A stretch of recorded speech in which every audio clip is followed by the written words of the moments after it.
Sa video natin ngayon, mga maestro, ay pag-usapan at alamin naman natin itong tungkol sa atin pong reclassification.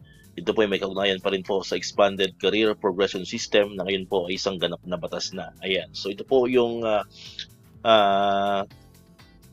usap-usapan na po or pinag-uusapan na po mga kamaestro sa hanay po ng mga kamaestro po natin dyan sa buong Pilipinas. Ayan, yan po yung mga nakikita natin madalas sa mga post sa Facebook, sa YouTube and other social media platform.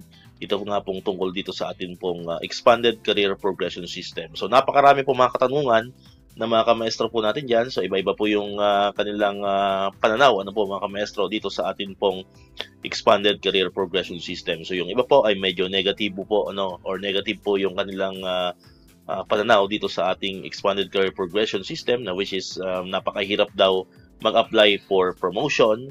Samantalang yung iba naman po ay okay naman sa kanila maganda naman sa dating sa kanila nitong atin pong Expanded Career Progression System. Ayan. So, kayo po mga kamaestro, So, yung mga nanonood po natin sa vlog po natin dyan, so pwede po kayo mag-comment dyan sa comment section po natin kung ano ba yung pananaw po ninyo dito sa ating Expanded Career Progression System. Ito nga ba ay nakatulong po sa inyo or hindi? Ayan.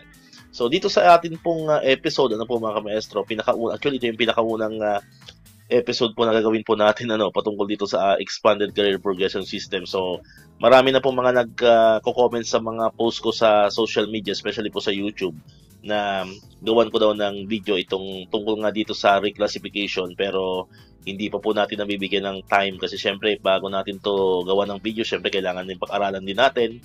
Ayan, so magkaroon din tayo ng konting research para mas maging maayos or malinaw po yung pagpapaliwanag po natin. Ayan. So, dito po, pag-usapan muna natin itong kasi may mga nagtatanong kasi dito, especially po yung mga teacher 3. Ayan, so ang madalas po nagtatanong po sa atin dito ay mga teacher 3. Ayan, so kung ikaw daw ba ay nakapasa sa lahat ng QS, or qualification standard, bakit hanggang teacher 6 lang ang pwede mong applyan? Ayan, so hindi raw pwede maging teacher 7 or lalo na master teacher 1. Sino ba yung aayaw sa master teacher 1 po mga kamaestro? So bakit nga ba ang isang teacher 3 ay hindi pwedeng umangat hanggang master teacher 1. Ayan. So ang sagot po diyan ay simple lamang kasi hanggang 3 salary grade level lamang po ang limitation po po mga kamaestro na pwede po nating iangat from our current salary grade. Ayan. Except po kung yung promotion ay within the purview of any applicable exemptions granted by the CSC as is stipulated in the ORA, OHRA. Ibig sabihin, kailangan po i-justify bakit ka nag-quantum leap. Ayan, so ito po yung basis po natin dyan. Ayan, so ito po ay galing po mismo sa DepEd. Po mga kamaestro? Ito po yung entry and advancement in the classroom teaching career line. Ayan, so nakalagay po dyan, naka-quote, promotion shall be non-hierarchical provided that the following conditions are met.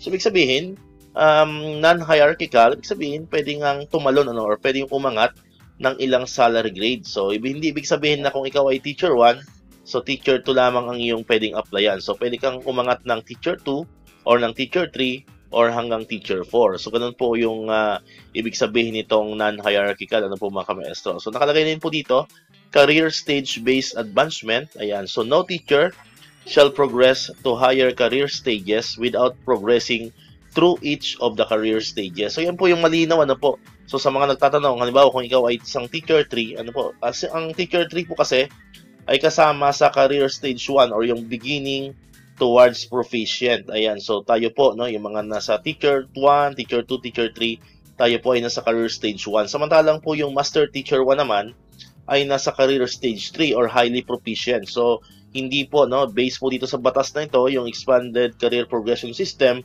ay hindi po pwedeng tumalon or mag-skip ng career stage. Ayan. So, kaya yun po yung kasagutan sa mga nagtatanong, especially sa mga kamestro natin dyan na teacher 3. Ayan. Hindi po kayo pwedeng mag-apply ng master teacher 1 kasi nga po, ang master teacher 1 ay nasa career stage 3 na. So, kailangan, as teacher 3, kailangan po tayo ay nasa career stage 2 lamang po mga kamestro or proficient teacher. So, ang maximum nga po na pwede nating applyan is 3 salary grade level, which is papatak po yan ng teacher 6. Ayan, ito po yan. Ito naman po yung basis dyan. 3 salary grade limitation. So, promotion through reclassification or natural vacancy shall not exceed 3 salary grades than the applicant's current position, except when the promotional appointment falls within the purview of any applicable exemptions granted by the CSC as stipulated in the ORA/OHRA. So malinaw po mga kamestro, ano?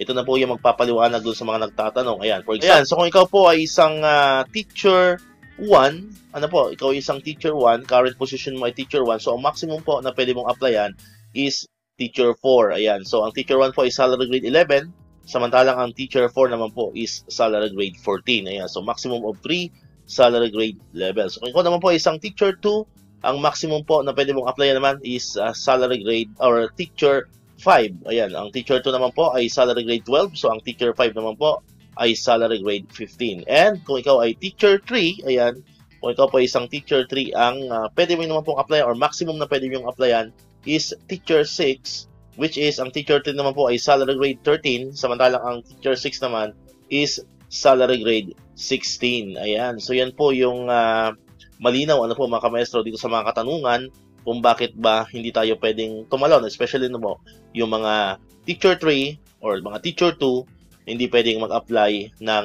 master teacher 1. So ang kasagutan po dyan mga kamestro, so nakalagay nga po dito, no teacher shall progress to higher career stages without progressing through each of the career stages. So ibig sabihin, kailangan pagdaanan mo yung stage by stage, ano po mga kamestro. So from career stage 1, kailangan dadaan ka muna ng career stage 2, and then saka pwede kang mag-apply ng career stage 3. And applicable din po ito mga maestro, no, sa mga master teacher naman. Ayan. So kung ikaw naman po ay nasa career stage 2, ayan, kung example, ikaw ay isang teacher 6 or teacher 7, hindi ka rin pwede mag-apply ng master teacher 3 kasi ang master teacher 3 ay nasa career stage 4 na po yan. So dadaan ka muna ng career stage 3, which is ang maximum na pwede mong applyan kung ikaw ay isang teacher 4 to teacher 7 ay master teacher 2. Ayan. So, hopefully po ay naipaliwanag po natin ng maayos. Ano po mga kamestro, yung mga nagtatanong, yung mga nagko-comment po sa mga post po natin sa social media tungkol nga po dito sa atin pong reclassification na may kaugnayan pa rin dito sa ating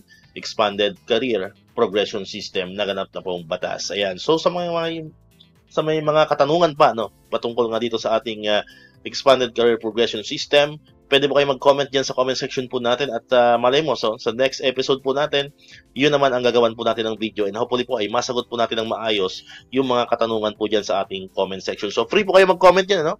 Malaya po kayo mag-comment dyan sa ating comment section ng inyong mga katanungan tungkol dito sa ating pong career progression system, and syempre, ang inyong pong mga hinaing or inyong mga saloobin, ang inyong pong pananaw dito sa ating pong expanded career progression system, pwede nyo rin pong i-comment dyan sa ating comment section. Alright, so dito ko natatapusin itong ating video ngayon mga kamaestro. Kung di ka pa nakakapag-subscribe, click mo na ang subscribe button dyan para ikaw yung unang nakapanood ng mga videos na na-upload natin. Katulad ito, yung mga updates pa rin tungkol dito sa ating pong reclassification, and syempre sa mga benefits po ng mga teachers and government employees. Syempre, click mo na rin ang notification bell button para mananotify ka, always updated ka pag may mga bago tayong uploaded na videos. Sa muli, maraming salamat sa inyong panonood at pakikinig. Once again, El Maestro, see you on my next vlog. Bye-bye!